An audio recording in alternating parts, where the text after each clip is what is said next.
The outgoing Binghamton City Council met this afternoon to approve some of Mayor Cram's funding priorities days before Republicans lose control of council.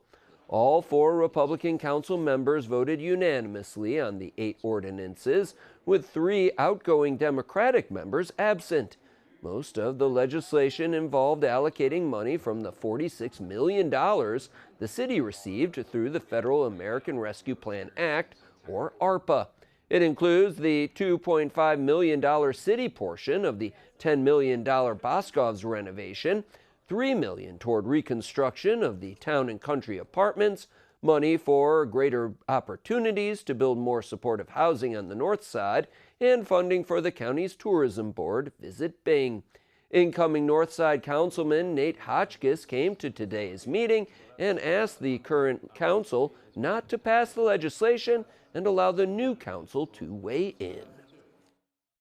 I don't think if there was still a Republican majority that this would have happened. I think it was a pretty clear effort to basically avoid the incoming Democratic supermajority of council people. Hotchkiss says he has concerns about the Town and Country funding because owner Exact Capital has not made any significant improvements since purchasing the property in 2021. And he questions whether the Boscov's project is the best use for ARPA money. Cram says all of the legislation was initiated under the current council, so it's appropriate for them to complete the task. And the mayor does not believe any of the issues were controversial enough for him to need to rush them through. It'd be very difficult to see any member of council, or certainly a majority, being in opposition to any of those things. And I have not heard the incoming council say that they're opposed to those different projects. 6 new Democratic council members are planning a swearing-in ceremony for New Year's Day.